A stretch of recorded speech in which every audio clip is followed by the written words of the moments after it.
We are live on Facebook. Hey, everybody. Welcome to the Inner Solutions live stream on this beautiful Tuesday, October 6th, 2020. And my name is Jim. This is Ennis. And we are here to discuss all things mental health, anxiety, panic attacks, depression, anything that might be. So we want to invite you to throw any questions or comments, stories you might have into the chat. And we're going to kick it off with some topics that we've found most relevant for our week. We've been making a lot of videos for YouTube, so make sure you check that out as well. And so, Ennis, what's been on your mind? A lot of modern problems have been on my mind this week. So real quick, as Jim said, post any question you have. We're going to try our best to get to all the questions tonight. So if you have something that's on your mind, go ahead and let us know. If there's something personal, something universal, whatever it is, just throw it out there. We'll see if we can maybe give you some perspective. But in terms of my problems these days are really tied to modern issues. I feel that in 2020, there's a few things that are really on everybody's mind. One of them is money issues. People are stressed about money. Definitely. Another is loneliness. People feel a little bit alone, isolated. Another is health anxiety. Definitely. Basically, am I going to be okay? And I mean, there's many more really, really common modern day issues that we're all going through, but I was hoping we could cover those three in particular, maybe just as we start talking during this live stream. And if people have different questions on a totally different topic, as long as it's mental health related, you know, throw your questions. But to begin, what do you think about the modern day predicament where people are moving around to different cities more often? They're leaving their families to start a new life in a new city. They are changing their jobs every few years. They are having shorter and shorter relationships. It seems like the old lifestyle of I'm gonna live in this one city and have this one job and embed myself in this one community is somehow not common anymore. And now what's common is people are moving around all the time. They're having shorter relationships. They're having to meet new people all the time. And even if you have a lot of friends and family and people in your life, it can still seem isolating because you haven't really known these people that long. Or maybe you have known them, but you still go to bed alone at night, and there's this sense of isolation. And so that's one thing that I feel like is on a lot of people's minds these days. And it is the root of a lot of stress. Like, you know, the reason people are so caught up in wanting to be successful and wanting to be approved and liked is to avoid that feeling of isolation and loneliness. Yeah, I think, and some of the feedback we're getting from the chat, which is great, is a lot of the people are terrified of COVID. And that's kind of a double-edged sword where there's this, you know, this fear of getting sick. But when I deal with clients who we really break down what their fear of COVID is, it's not necessarily the fear of getting sick. A lot of it's the fear of the unknown. A lot of it's feeling stuck or like not being sure what information is true. So you feel like you don't know what to believe. But a lot of it is the fear of being alone. It's what that sickness could lead to, being alone in a hospital, or being alone in a hospital and then no one being able to look after their kids, or that they haven't said everything that's on their mind to their family members. Right. They feel like they've been suppressing or left something behind. And that's what a lot of that COVID fear is. Everybody in the chat, guys, welcome to the show. The way this works is we're gonna talk a little bit, but we will be stopping to take questions. And wherever your questions steer us, we make this live stream for you. So please share your stories, share your questions. We are two professional mental health coaches. We've worked with hundreds of clients at this point, and this is really a dream of ours to have this live stream, to create a space where there's no judgment, where you can say whatever's on your mind, and most importantly, you can realize you're definitely not alone in what you're struggling with. Yeah. Ennis and I struggled for years from high anxiety, panic attacks, depression, all kinds of different mental health ailments, and we're lucky enough to where we have it under wraps, and we've made it our life goal to help other people to to be able to gain that freedom, to not be trapped by the mental health ailments. So please, guys, share. And welcome to the newcomers. I see Shelby from Idaho. What's up? Edita, how you doing? Patricia Cipollini, that's my mom. Kayla Marie, thank you guys so much for coming by. And please, Kayla, share some more about your medical problems and your COVID fear. And you want to talk about a modern problem? I mean, COVID is the most modern problem. Yeah. I think you're onto something about when people are looking at all the possible negative scenarios of getting sick. Obviously, dying is on the top of that. But right underneath that is being alone, being isolated. Everyone has that image of alone in a hospital room and nobody's there to take care of you. A lot of people fear old age for the same reason. It's not just about dying. It's also about not having someone to take care of you, not feeling like you're part of something. And so I think there's a couple different angles when it comes to this topic of feeling alone or isolated. And one of them is a practical perspective where actually it is helpful to have people in your life. It is literally helpful to... It's a necessity. We need connection. We're innately codependent creatures. Exactly. 100%. So on one end, you want to take care of that by doing whatever you can to stay connected. If it means calling people, driving 30 minutes to go to that event, getting out and going to that meetup, joining that online group and staying active and basically the same way that you would tend to a garden and you put in the work to have a thriving garden, you kind of have to do that with your social life. You kind of have to put yourself out there and say, I'm going to commit a certain amount of time each week to working on having connections, having people in my life, going to events, looking up events in my area, calling old friends, making up with people that I have maybe wronged, forgiving people that maybe it's time to forgive. There's a whole whirlwind of activities that could be done. And so that I want to start there because I feel like oftentimes people skip ahead to, well, I'm just going to be alone, so how do I deal with that? And that's a separate issue. Maybe you are literally isolated and you have to figure out ways to cope with that. Maybe you're, I don't know, maybe you're listening to this in a cabin somewhere and there's nobody around for miles. That's a different story. But before we address that, I think just acknowledging you can put in effort and time to meet people, go to events, join organizations, both online and in the real world. And over time, that'll bear the fruit of connections, relationships, people in your life.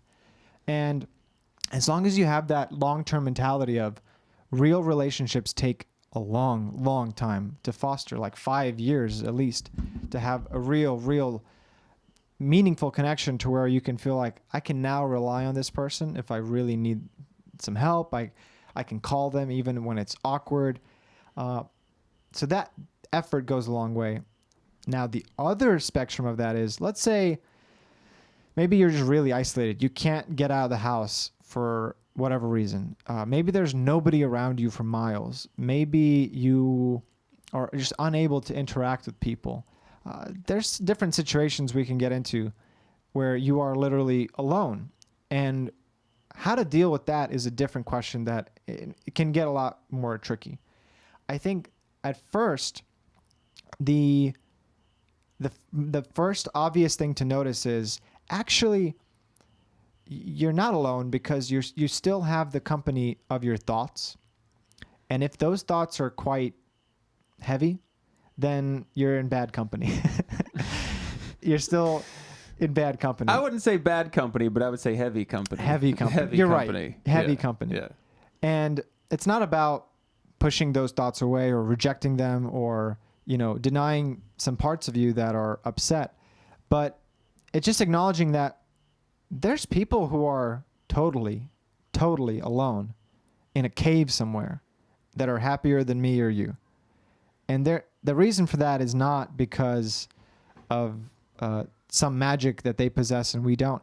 It's because they've cultivated their ability to be with themselves. That's a really interesting perspective, right? It's like, even when you are alone, you're still with yourself. And if the relationship you have with yourself sucks, then you're in heavy company. Well, that's a lot of what happens when I'm dealing with clients and they're having like really heavy anxiety or they're having really heavy panic attacks is the way they react to the stimuli or the internal conflict or whatever's going on inside of them just intensifies and exacerbates the problem. And that's why we use the internal family systems model, because it's like, talk to yourself the way you would your family members you love, or these, friends you love, groups of people that you really care about. Because like, if your children were really scared or really anxious about something, you wouldn't try to just shove them away and say, I gotta get to sleep.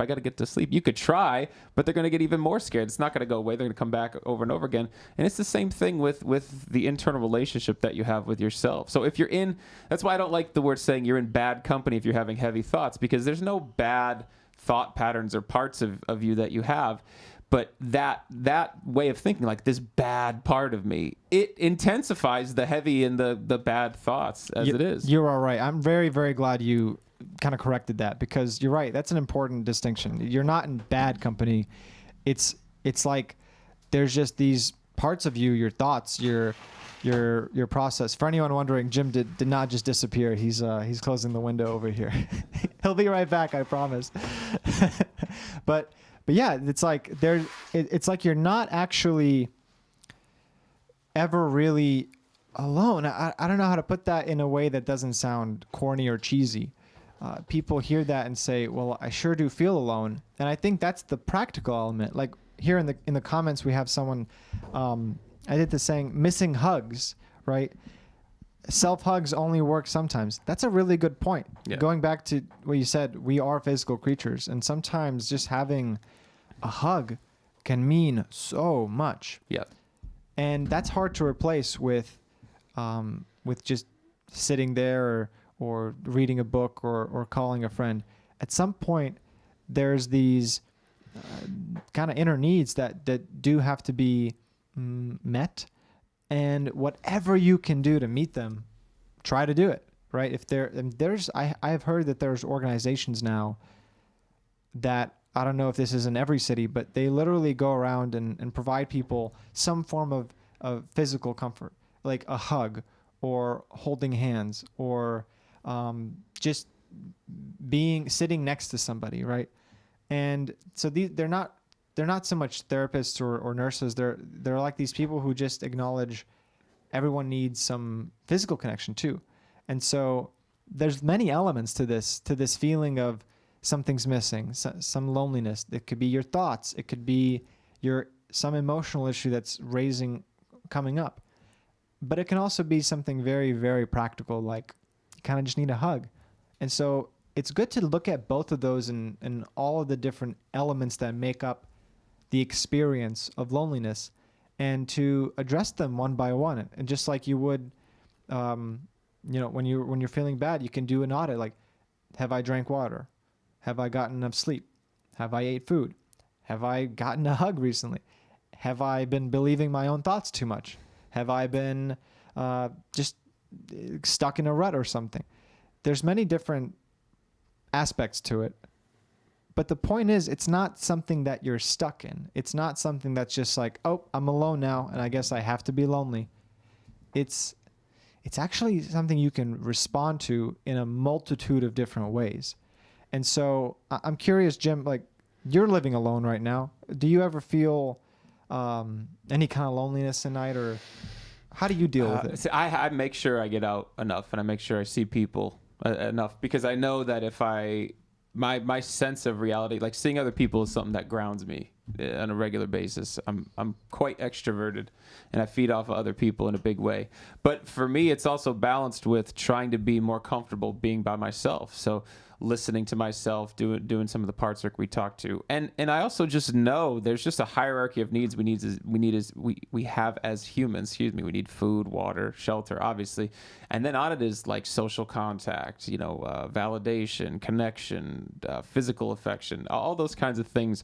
And to what varying degree is different from person to person, and you can really curb yourself to train your mind and train your body to you need less of this or want more of that and anything like that. But it's a good place to start if you're feeling off balance, anxious, having panic attacks, is to look at just the bare necessities to start. It's like, am I getting my bare needs met?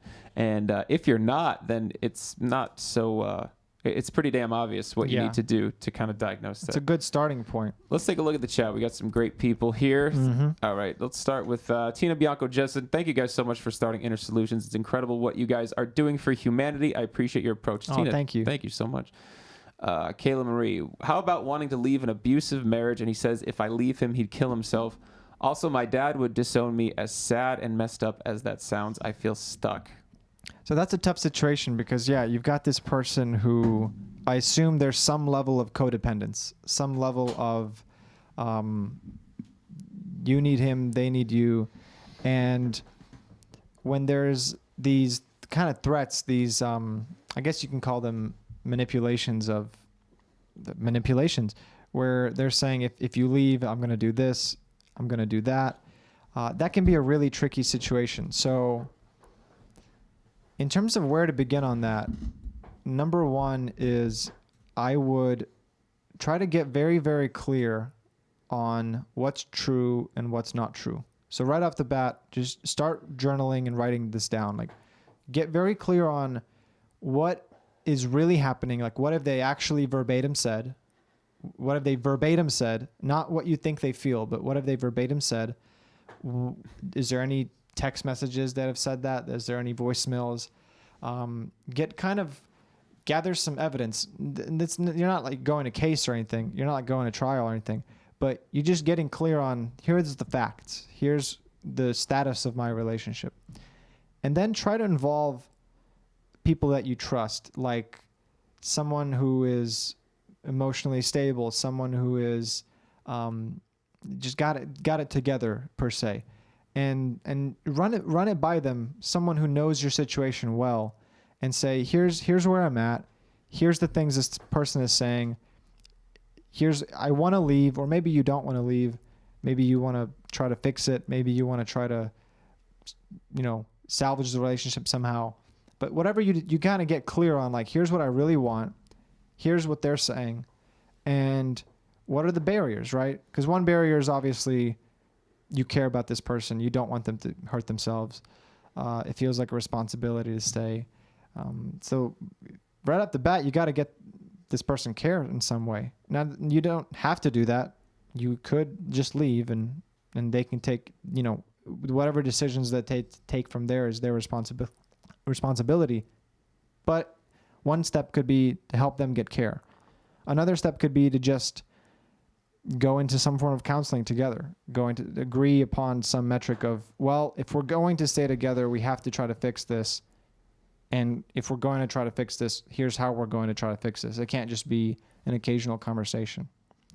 Or if you're going to leave and you're set on that, then again, that's really important to just get some people involved who you trust. Maybe someone a house that you can stay at, somebody who you can have shelter with, somebody who can help you transition. All of these feelings, it's a particularly unique situation that you're describing.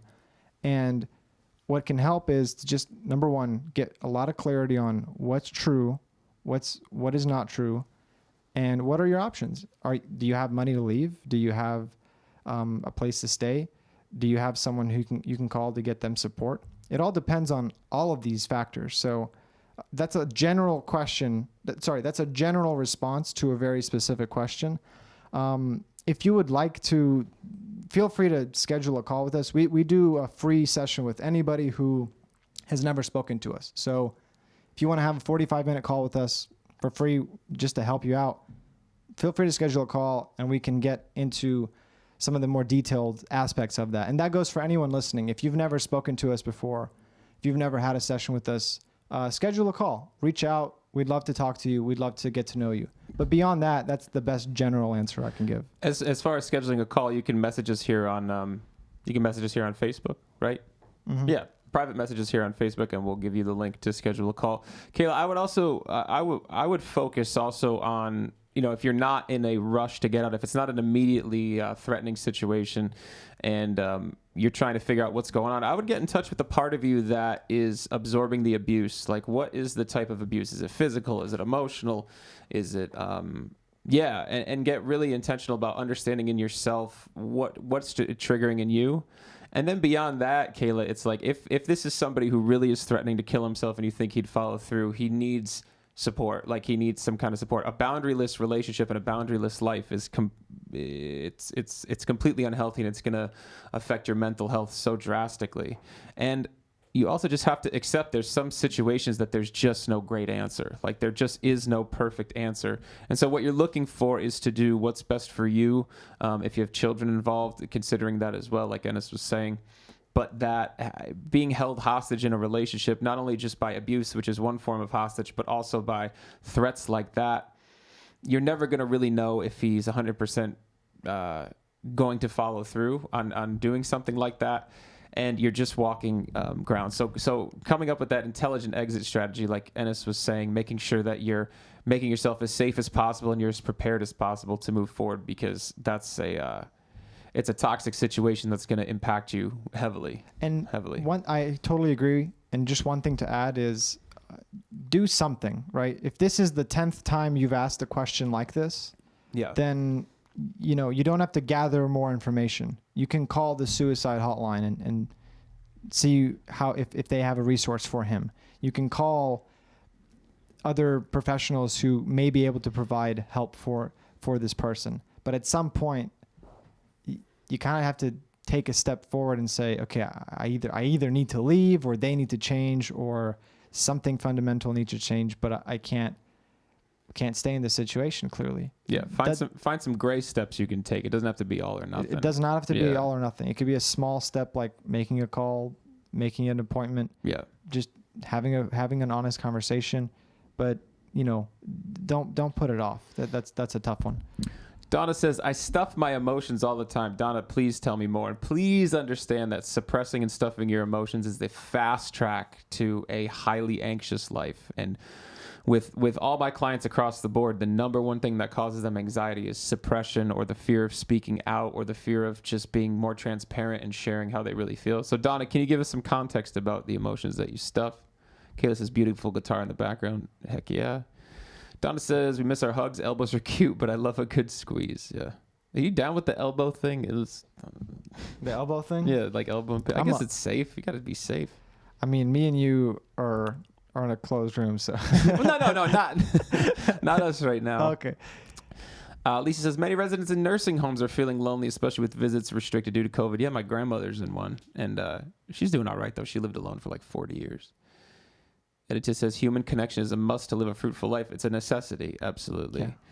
Yeah. Lisa, what's up, Lisa, says, my grandmother recently passed away suddenly, and the guilt I feel about not being able to give her that one last hug is horrible. Visits through a window just weren't the same. I'm assuming she means just weren't the same. I'm very, very sorry to hear about your grandma. That's heavy regardless of the situation. I would add to that, though, we often color our memories of somebody with our last interaction. People say like, oh, the last thing I said to them was something negative, or the last thing I said to them was I love you, and so I'm happier. And of course that's meaningful, and it does mean something how that last interaction went down, and which is why it's so important to try to, whenever you're talking to people, that's literally a practice that I try to do. When I'm saying goodbye to someone, I try to, on some level, have a good resolution, whether it's, a full out I love you, or a thanks, see you soon, just a good something that's like genuine. But if you didn't get that, if you had not the perfect interaction at the end, that's okay. That does not negate every other moment of love, every other moment of connection. And if she's somewhere up there looking down on you, I'm sure she's not thinking, no, she didn't hug me. She's probably thinking, I love you. It's okay. And so don't let one interaction, this is a common cognitive distortion where we find one negative detail and we cannot see all the positive details because of that. So if you can, zoom out a little bit and remember the interactions that you've had are innumerable. The connection you have is so much more than a moment. I mean, this is your grandmother. There's so much more there than any moment. And so over time, you will be able to remember and more and more and more. Kind of just let that go in a sense where you forgive yourself, you forgive that moment and say, it's okay. She knows how I feel about her. Even if maybe you never said it. Maybe you're someone who you never said how you felt to somebody. Well, say it now and hope they hear you. Just say it now. Write it down somewhere. Say it out loud when you're driving and hope they hear you. But at the end of the day, whatever you didn't get a chance to say it now. You know, imagine giving her that hug now. Imagine saying those things now. And in some way, I think she'll hear you. I think the fact that she used the word guilt, the guilt I feel about not being able to give her one last hug is horrible. Is that a guilt, or is that just is it a different feeling? Because to me, guilt feels a little like, how could you feel guilty for something that was so out of your control? Does that make sense? Maybe she wanted to, but for some reason didn't.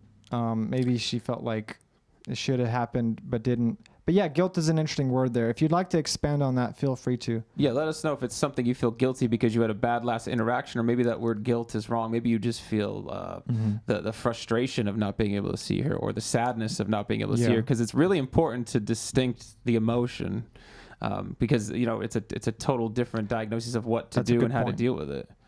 Diane says, how do you schedule a call? You can message us here on Facebook, private message us, or you can email ennis@innersolutions.academy or jim@innersolutions.academy. It was both now emotional, no kids. Well, I'm glad there's no kids involved. She's talking about the type of abuse. She's saying it's both physical and emotional. Well, I'm sorry to hear that, Kayla. The previous answer stands. Just figure out a game plan. You want to have like a written down steps. Like, I'm going to call this number and discuss this. I'm going to call this number and get this kind of support. I'm going to find a place to stay. I'm going to find a place to work. I'm going to do my best to keep distance. Here's my boundaries that I will not allow to be crossed anymore. And just get clear and have that action plan. So often we just don't have a plan of what can we do? What should we do? And in that kind of situation, it's just a necessity, because if you keep waiting for some kind of miracle transformation to happen, oftentimes it just kind of gets worse. So that's the best I got. Beyond, again, if you want to schedule a call, feel free, but that's the best I got over the limited interaction. Yeah, it's definitely a case-to-case situation. But Kayla, one thing to think about, like Ennis was saying, is you have to gain support so you get a little momentum so you don't feel so alone. And then there's just going to have to be a move. And there's just, with somebody that's kind of impulsive or could be toxic or potentially dangerous or destructive, you just are going to have to make a move and do your best to mitigate all the risk as best as possible. But it'll be a big move once you start to do that. Once you take your life into your own hands, and we encourage people to empower themselves by learning about themselves. Learn about yourself during this process. It's like you can go see a counselor, you can go see a therapist, and figure out, why am I in this situation? Like, what patterns did I have in my youth? What parts of myself do I have that are absorbing this abuse, that are keeping me feel like I don't have the power to leave or don't have the strength to walk out? And that's really the first step to moving forward, is understanding the problem and where it comes from. It's incredibly important. But our heart goes out to you, Kayla. We wish you the best of luck, and schedule a call so we can support you even more, please. Tina says, can you guys speak a bit on the parts of ourselves and when certain things come up, ways to nurture those parts? Yeah, this is a good question. I'd love to hear you kind of give an overall of some major parts.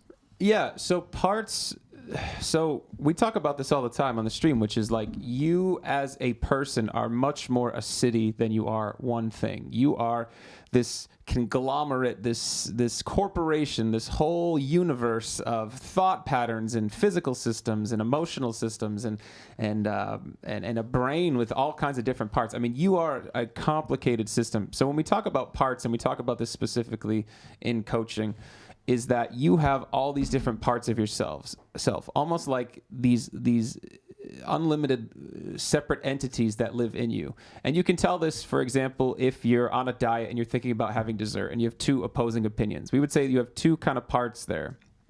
So there's key kinds of parts that we work with as coaches that tend to cause people problems. One side are protective parts, and the other side are what we call exile parts. Exile parts are feelings that you don't want to feel. They're parts that are stuck either in a painful time, in a destructive pattern, somewhere stuck in your past. And this you can find with like really anxious parts, where shame is, guilt, embarrassment. Those are feelings that you don't want to feel. Isolation, alone, incompetent, useless. And so we form these protective parts that keep us from feeling those. So protective parts can be anything from, addicted parts to bulimic parts to self-harming parts to suicidal parts. And their job is to, and even things like overeating parts, compulsive parts, or even things that are just like, walled up parts that don't let you connect or show emotion to people. And that block can be intimacy. a hard thing to understand for when they hear like, wait, there's a protective part that can be suicidal. There's a protective part that can self-harm. Right. And it's, even though from one perspective, it's like, wait, why would you hurt yourself to protect yourself? This isn't a rational thing per se. It's an underlying subconscious thing that's playing out, where this one part is saying, well, I will do anything to not feel guilty again. Yep. So I'm going to just whatever at my disposal. If you get into like self-injurious behavior, self-injurious is very different than suicidal behavior. Very, very different. Self-injurious behavior typically comes when somebody is so overwhelmed by their thoughts, by different parts of them, an inner conflict, typically triggered by some kind of heavy trauma or some kind of chronic stress situation as a kid, that they will cut themselves. And I dealt exclusively with teenagers who were very self-injurious, and they would describe it as they'd cut themselves to get themselves out of their head. So like, everybody has protective parts. Like the part of you that is addicted to your phone is a protective part. The part of you that goes and sits in front of the TV because it takes your mind out of the stress of your life, that's a protective part too. So they're all over the spectrum. There's two key words when you're going in to do parts work, and especially when you're doing it on your own, and it's curiosity, which is the biggest one, and then compassion. Curiosity and compassion, meaning don't identify with these parts. Like I said, you're much more a city.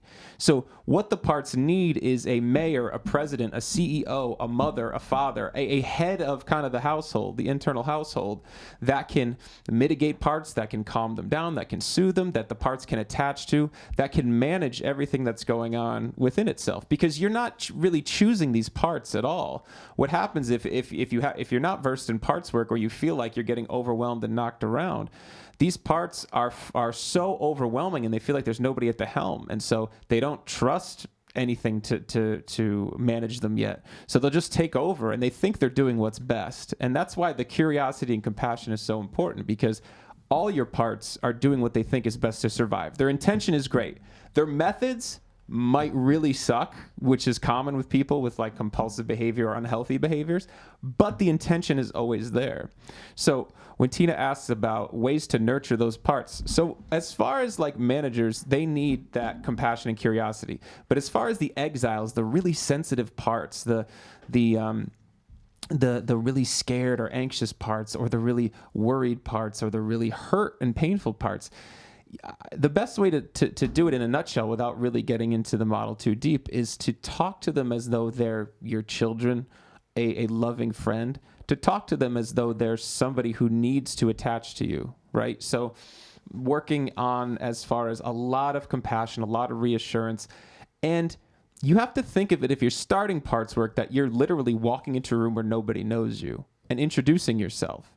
And that can be weird and uncomfortable for some people to say, hey, like, I'm Jim, present day Jim, and I'm like talking to this part of me that is stuck in the teenage years, thinking he has to, perform for validation, which is a real part I have, and helping him and hugging him and holding him and being like, look, I get it, man. Like I totally, we're in the same thing here, but I understand. And look, this is the way it really is. And I feel your pain, but there's other ways to get, love and validation other than performing, because we tried that and we burnt ourselves out. That's like one small example of how to meet them. But the key word, curiosity, compassion, with the sensitive parts, reassurance, and really there is no substitute, especially at first, to working with a coach, because you're walking into sensitive ground right now, and you really want to be intentional about going to these parts in that calm and curious stage. And it's really easy for other parts to start some inner conflicts and start getting bounced back and forth. So you do need the help of a professional in the beginning to make sure that you're in good practice with coming at them with a clear, open energy. 100%.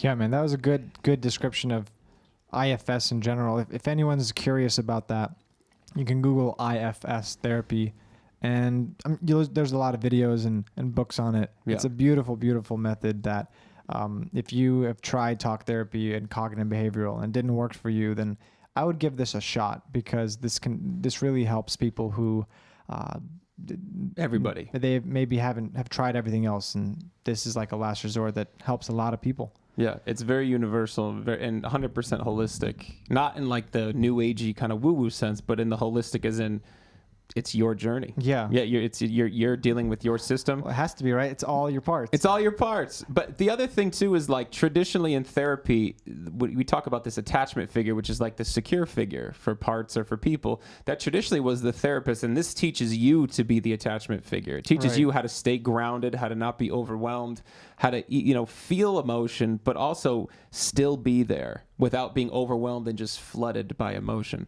And so that's an important distinction. It's holistic and it's 100% autonomous. Is that the right word? Autonomous? I think it is. So Editha says, Jim, I can't imagine where I would be if I hadn't received a phone call from you. Her anxiety was at a 10. Now she's on the bed, calm, everything. Every day I accept my feelings, accepting my panic. I smiled today many times. Life is getting easier. You're my hero. Oh, look at that. Editha. Can I use that as a testimonial, Editha? I'm stealing it. Thank you so much. Thank you so much, Editha. And she says something nice about you too, bud. She said she likes my grounding meditations. I appreciate that. She loves it. She uses it all the time. So, sorry. Sorry. I cut the window. Yeah. Amanda says, joining late. Hey guys, it's been a day. I believe it. I saw a comment about not seeing elderly family members at nursing homes. Haven't caught that one yet. But I guess maybe that's a good idea. Somebody had mentioned about COVID that a lot of people are struggling in nursing homes and facilities because they can't have that's rough visitors. That's a particularly rough situation where you have to balance the health and well-being of a whole society with a very real issue of a group of people.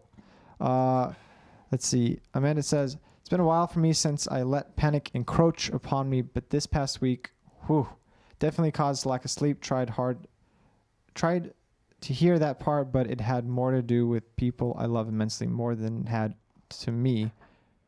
I'm not sure exactly what to say on that, but I think she's trying to listen to the panic. There's a part of her that was kind of panicking. I think she was trying to listen to the part. It can be tricky with really, think of it as like your kid. If your kid is freaking out, it can be really hard to decipher what they're saying. And it can also be really hard as a parent, an empathetic parent who's really attached to your kid, to not freak out yourself and be like, oh my God, what's it like? This is so overwhelming. So the first thing is to try to be soothing and try to just stick with it. But it's difficult to try to listen to a really panicky part without support. It's really grounding. Like I had a first session today where the woman was just so overwhelmed and she was crying and she's really, and it was a lot easier for me to help ground her and kind of guide her through it than her to do it herself without the skill set. It's really hard. Even for me sometimes, if I get a rush of anxiety or something big hits, to just stop and just stay grounded and say, okay, what's going on? Yeah. Because it just can be so overwhelming and it can be such heavy physical symptoms. So good for you, Amanda, for trying to run the process. I'm glad it's been a while since the last panic. And I think you'll notice as you continue down this, the time in between the feelings of panic will continue to increase. You'll live more and more in just that calm mode. So Lisa says, maybe guilt is the wrong word. So this is referencing that question from earlier. But I don't even really remember the last hug I ever gave her because I didn't know it would be the last. I wish I could have reached through the glass to give her a hug on that visit if I would have only known. Can you talk about, we just made a video about regret and kind of the acceptance of the past. Can you talk a little bit about that? Regret's a really, really interesting dynamic because basically we have this vision of what we should have done, what we could have done, and all the ways it could have played out. But it's a really, really unfair thing to expect because you're looking at a past version of yourself, and with what you know now, you're saying you should have done this, you should have done that. And we all know that comment, hindsight is 20/20, all that. But I mean, but really look at that. Think about how unfair that is for you, right? That's a lot of pressure to put on yourself to say, I could have done this, I could have done that. And there's this sort of distortion, this kind of mental bias where because of what we know now, we tend to project that into the past and say, well, I could have done that. But you have to remember, in that moment, you did what you did. And if it had, there's no way for it to be any different. You knew what you knew. You had the resources in front of you that you had available. The thoughts and emotions that were running through you were the ones that were running through you. And all the stuff that you feel right now is a reflection of growth. It's a reflection of maturity. It's a reflection of being more wise. And so now, when you're faced in similar situations, you'll make better decisions. Now, moving forward, you'll be able to kind of fix that. But there's no need to beat yourself up about anything from the past. And again, if you look at the root of that regret, the root of that regret is something to do with not expressing yourself enough, not giving someone that last hug. And I would say for anyone with regret, see if there's ways to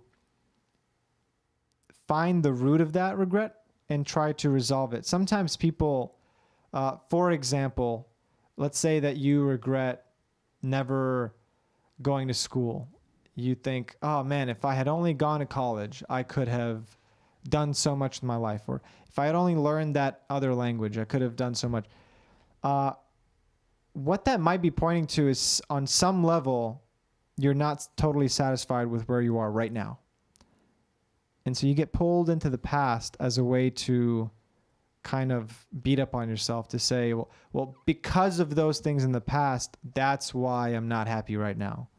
But actually, that's kind of just the blame game that the mind does. I'm not saying that you're doing this, but oftentimes the mind, when it feels bad, it has to come up with some rational explanation. Well, why do I feel bad right now? So we go into the past and we start listing off the things that we regret. Or we go into the future and we start listing things that might go wrong. So this is the two common forms of projection: into the past in the form of guilt, into the future in the form of worry. But ultimately, it's an invitation to come back to this moment and say, you know what? I did what I did because of the resources I had available to me. I'm now a wiser, more mature person. I know better, and I'll do better from now on.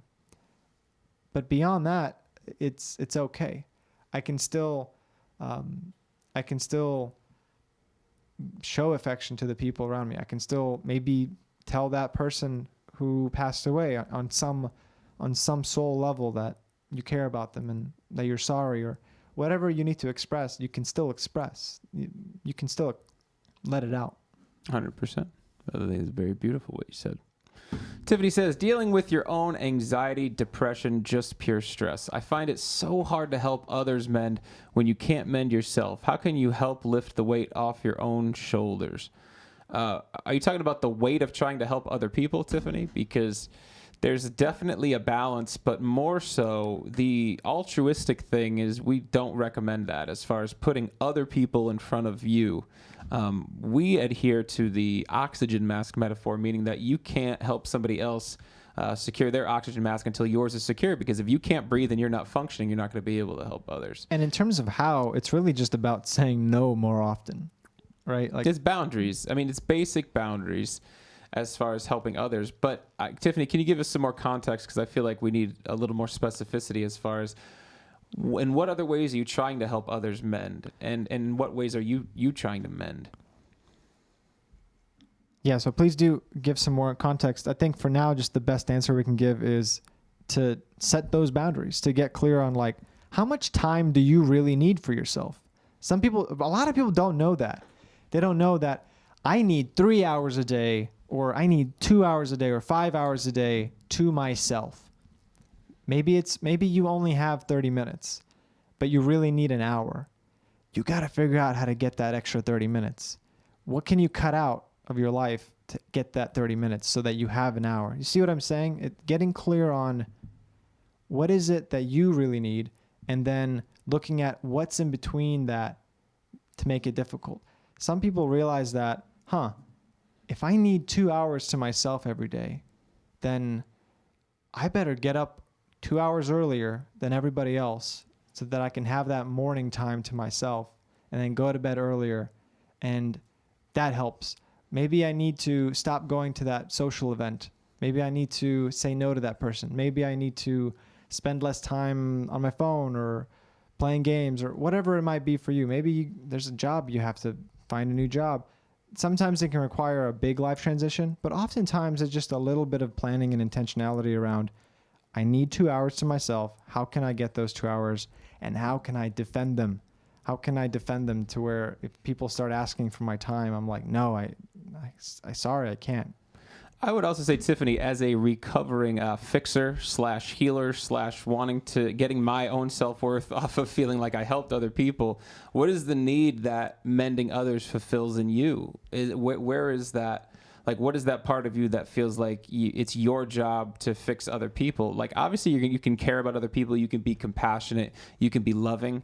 Be careful with being empathetic, because that can be a spiraling situation where you're just absorbing other people's feelings and emotions. But in what way are you responsible for others, and who? I mean, beyond children, your responsibility to fix other people is not that at all. That's a good sentence, right? Not that at all. It's the truth. It's not your responsibility to really fix anybody else at all.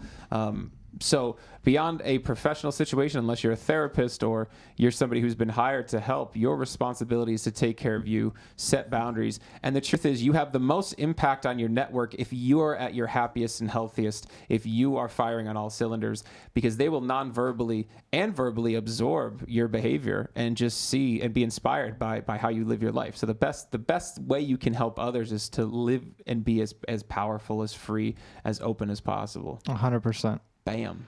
100%. I agree. And Aditya says, parts work helps so much my inner child. I agree. That's a common phrase, the working on your inner child, and I think parts work encompasses that. That's something that it definitely touches upon, but it's also so much more. And so I'm very glad to hear that that's helping you, Aditya. It's great. Amanda says, give yourself grace. I hugged my grandma at her 85th birthday, and a month later she was gone, and I wasn't even here where I live to go to her funeral, but I know she would want me to be taking care of myself, which is what I was doing at the time. Hugs. Guys, a lot of these parts that feel regret and the guilt, they're not, they have to be explored, because they're not always a rational part, and that a lot of times that's something you absorb that's not even necessarily yours. There could be parts of you that you kind of absorb called legacy burdens, or from your family, that's these beliefs that are irrational and just nonsensical as far as how emotions work. And you can also have a guilty part that can manifest as saying, well, you should have done this and you should have done this, and the loss of this. And so that kind of stuff needs to be aligned and understood, because there is a reason why those parts are doing that. But absorbing it and identifying with it it's not accurate, and it's also destructive to your mental health, 100%. Tina says, thank you. That was a great explanation. Hey, you're welcome, Tina. Thanks for coming by. Eddie just says, yes. Amanda says, yeah, that part, Jim. I don't need to read all these. Yeah. Okay. And Diane says, can I get the phone number to schedule a call? Diane, message us here on Facebook. We don't have a phone number that we give out. We'll give you a call once you schedule. We'll send you a link to schedule a call, and then you can make it happen. Tara, Kelly, Bastura, welcome. Jim and Ennis, I'm so happy I found your site moments ago. Do you have advice of where to start for someone who is agoraphobic?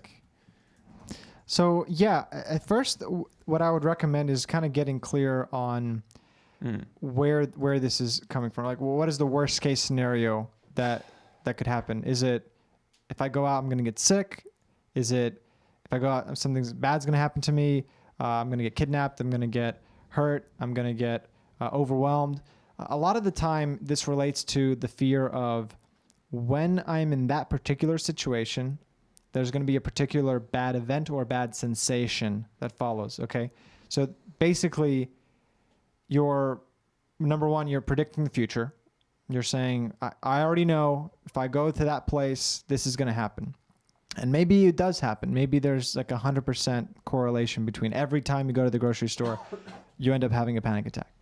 And basically what's being asked of you at that point is, can you break the association?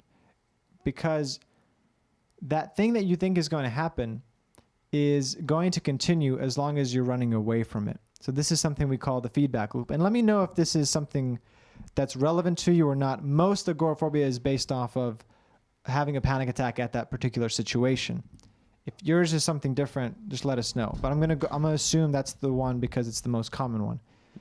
So we have something called the feedback loop, which is where your negative thoughts create negative emotions, and then they feed on each other to amplify, and that creates the panic attack. When you have a panic attack, you often get afraid of having another one because it's so scary. And then you often avoid situations which may cause that panic attack. This is why people don't leave the house, why they don't drive, why people start to kind of shut down in general. So the key is not to just keep avoiding that situation, but to get comfortable with the worst case scenario of that situation, namely the panic attack.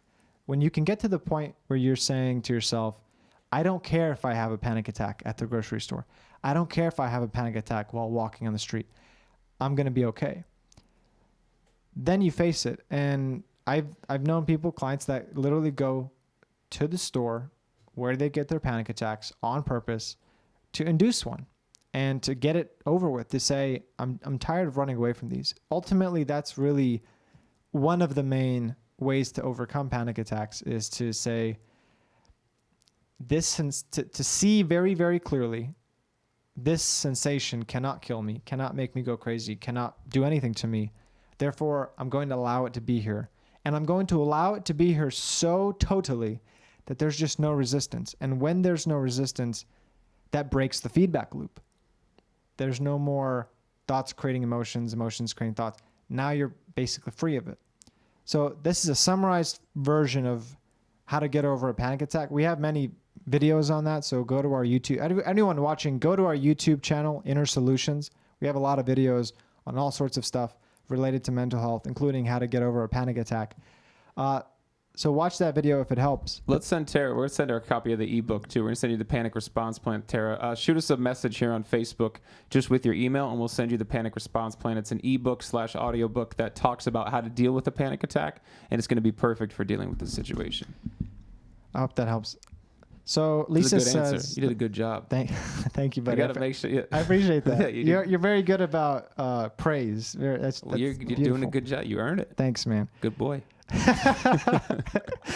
So Lisa says, does that also go back to stuffing everything down in super tight in fear of being torn down? Lisa, we need you to rephrase the statement. I'm not sure I understand. So does that also all go back to stuffing everything down in super tight? Suppressing emotions?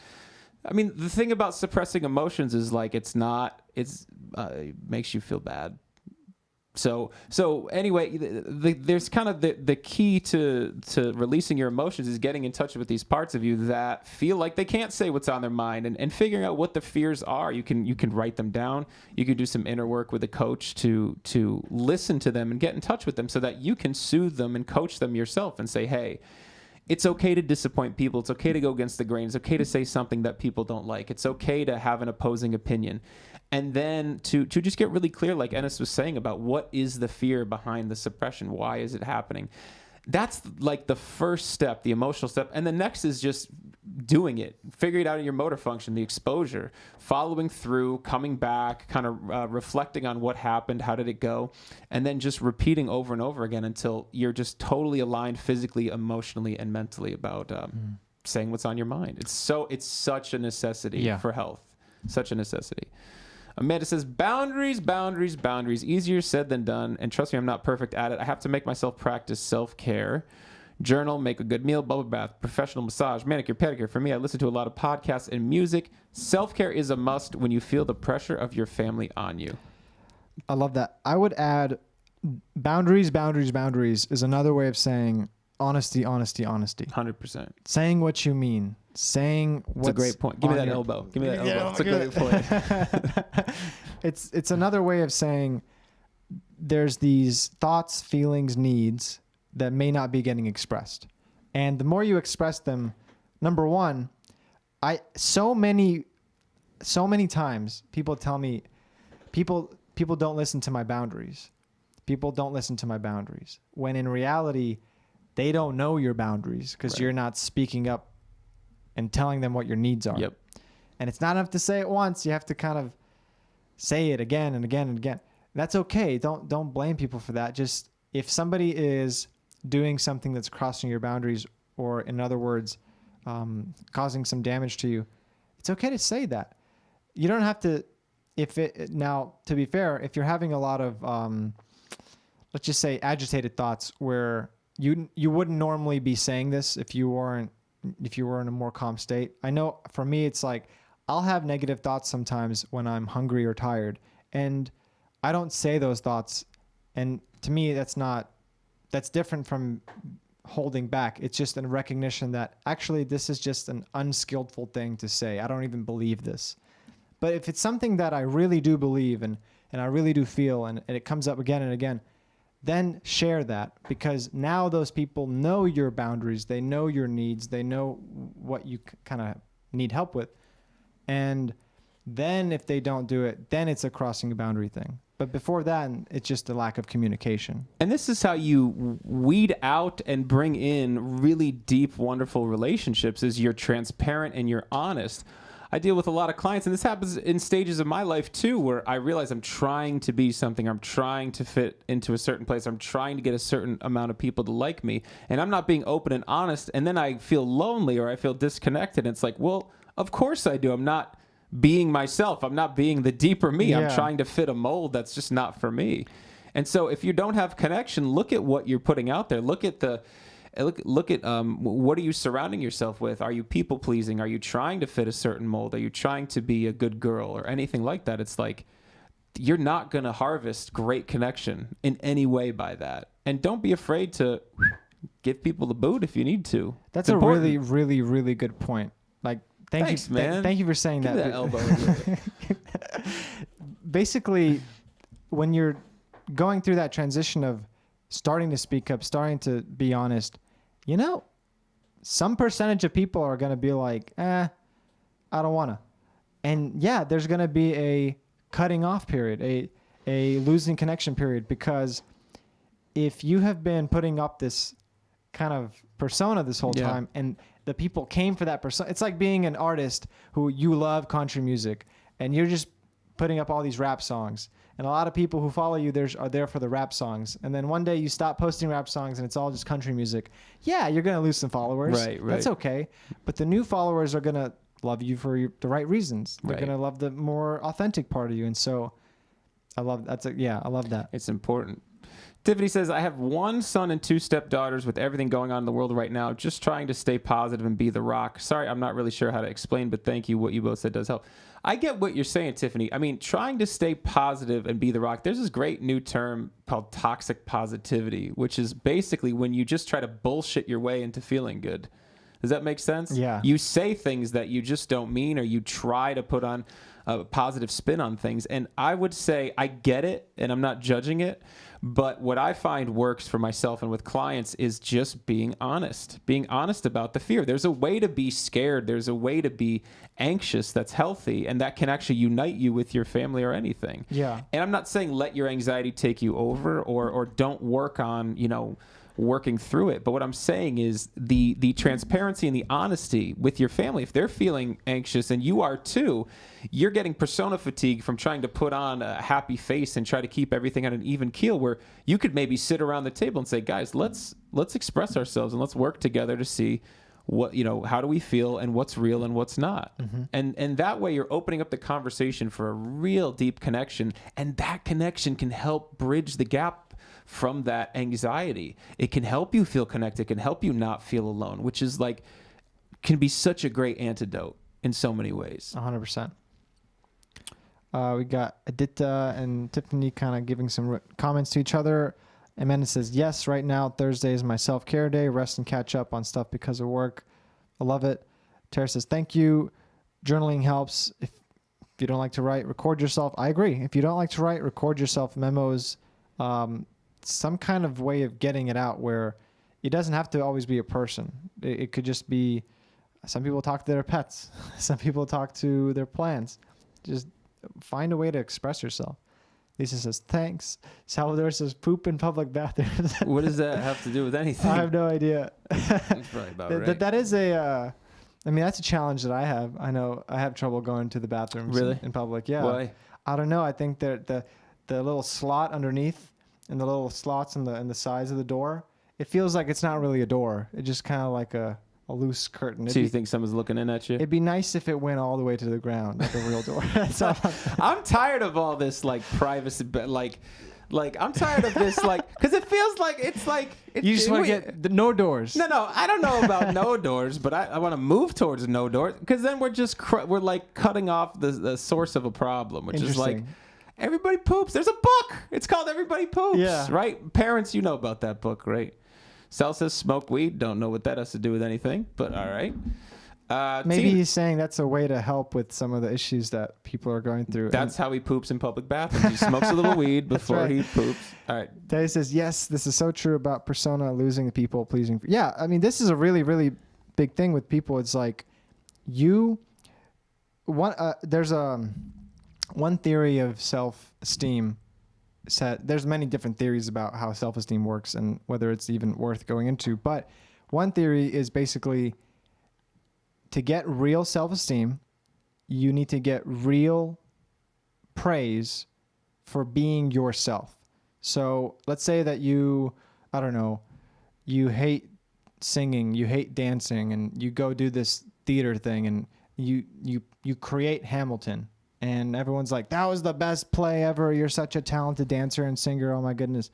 And the whole time you just hated it, and you were only doing it for you thought your it would fake work. friends. Well, you thought it would sell. Yeah. You made it, not because it was something that was important to you, but you thought it would sell. It's just not going to be the same as if maybe you take this big leap and you quit your job and you start making, art.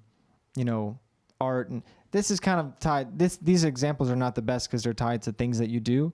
It's actually more about how you show up in a conversation. Like when you go to, let's say you go to a family gathering, and instead of being cheery, happy-go-lucky, this time you might say, when your family member says, how are you doing? Instead of saying things to make yourself seem cool, you might say something like, I've been having a really rough year. Here's what I'm going through. And then if they still give you love and support, then real self-esteem can start to flourish there. Or on the opposite, maybe you're just kind of, deep down, you really want to tell people you love them, but you keep kind of avoiding that because maybe it's embarrassing, or maybe they don't say it back or something. You finally tell your friend, hey, I really care about you. And if they respond positively, then that further basically trains you that it's okay to be you. It's okay to be you and say what you really feel and say how you're really thinking. You're not going to get punished for it. You're not going to get ostracized for it. And the more deeply you kind of get that on a physical level, like it's okay to be me. That's so key. I would summarize a lot of the big life milestone moments as we're growing up, we're trying to answer the question, is it okay to be me? And then as we're dying and we're old, we're trying to answer the question, was it okay to have been me? And a lot of the reason people write these autobiographies, and they spend a lot of time reflecting, and a lot of time they want to create some meaning and look back on their life and say, everything that happened, was it okay? Was it okay for me to have been me? And as you answer that question positively and say, yeah, you know what? I did my best. People tend to fall into a state of peace and acceptance, and they live the rest of their days in joy. And if you can't answer that question in the affirmative, and you kind of think on some level, you think, no, it wasn't okay, and you're filled with regret, you tend to sink into despair. So it's an important question, this question, is it okay to be you? And it's not enough to answer it logically and say, well, yes, it's okay to be me. You have to feel it. You have to really feel it and say, this person that I am, this way that I'm showing up, these things that I feel, it's okay to express. It's okay to have.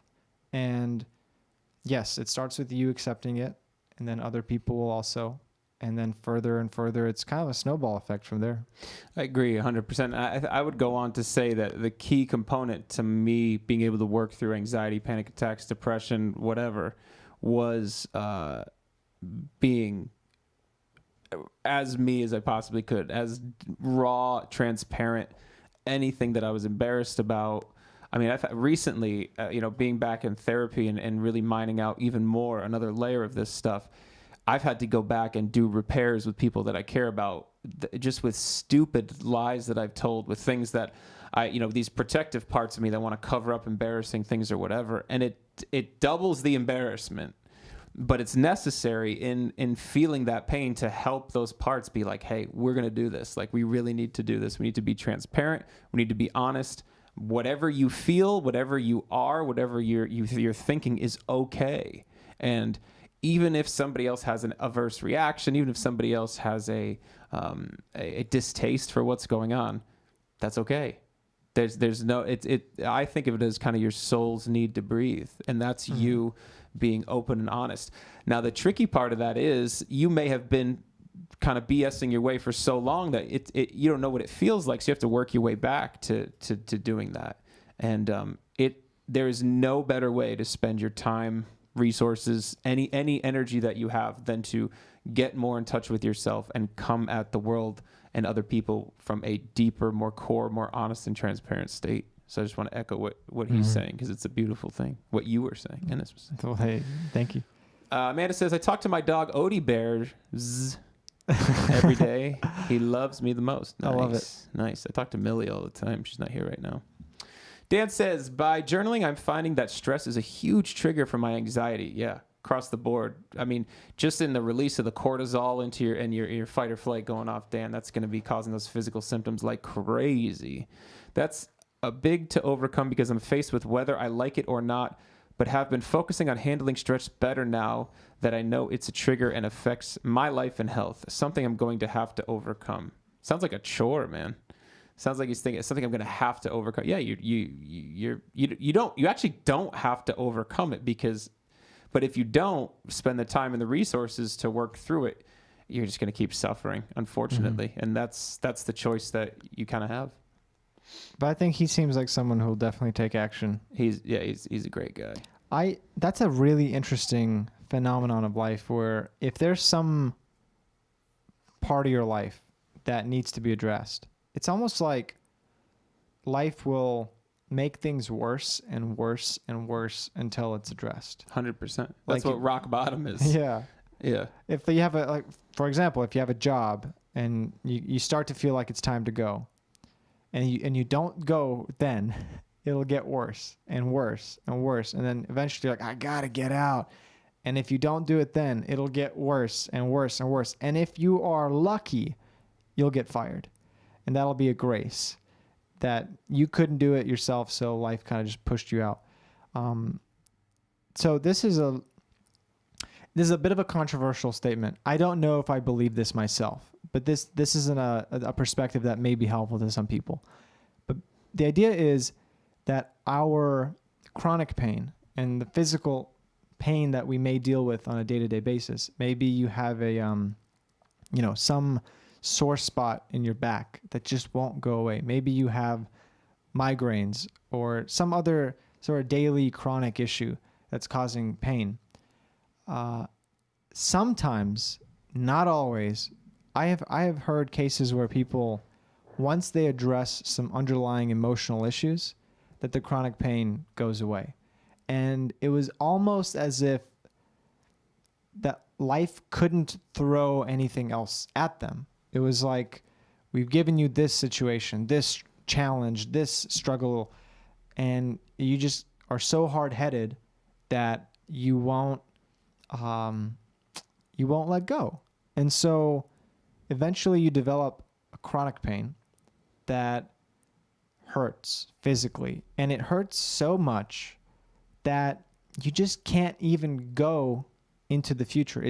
You can't think about the future. You can't think about the past. When the pain is there, all you can think about is the pain. And for people, this can be sort of an oddly enough, a grace. The same way that getting fired from that job you should have left years ago can be a grace in the end. Sometimes chronic pain can be a similar thing, where this wretched sensation that causes you to pause, that causes you to relook at your life, that causes you to let go of some things. In the end, it turns out it was a great healer. It stripped you of a lot of things that were not necessary. And again, I don't know if I necessarily believe 100%. And I'm sure there's many, many, many cases where the chronic pain is something very physical and not emotional based. However, if you're somebody that's currently struggling with that, take a look at, as a possibility, what would it look like if this pain that I'm experiencing had a lesson for me? And once I learned that lesson, it would go away. Yeah, I've definitely I definitely wouldn't say all the time, but I've certainly dealt with clients whose debilitation or pain was giving them something. Mm-hmm. And I've definitely dealt with clients who have had really heavy debilitations that they were told, hey, what's this giving you? And they did the exercise. What's this giving you? Did the exercise. They became really frustrated and kind of resentful to that. And then something clicked someday where it was like, oh. And it's hard to know if they kind of rationalize the pain and say, oh, well, this is what happened and this is probably why this was happening, if it was kind of a more cognitive rationalization, or if it really was that emotional, foundation of what caused the chronic pain. Sometimes it's hard to know. It's kind of what's first, the chicken or the egg. Yeah. But I've certainly seen people with cases of, like, one of my best friends who couldn't run for 6 years because she had terrible back pain. Went to a therapist, and within 5 sessions of figuring out, there was a trauma tied with it, and the pain was, this, that, and the other thing, it was just lifted, and it's been gone for 10 years now. And there's some really cut and dry cases that are right along the lines of that. And I like to think that. I like to think that way as far as anything that's happening to me. What is this doing for me? Is there something this is doing for me? What is this trying to tell me? That's a really good point. Yeah, definitely. That says, get rid of all that weight inside you. You will feel free. I got a weight of pizza inside of me right now. I wish I didn't. I wish I wasn't carrying this. You should. It's too much. Jim sent me a text earlier. Says he said, come over around 6:30. I got to cook and rest. And I'm like, okay, great. Do you mind cooking for two? I replied. And he goes, actually, I made a pizza.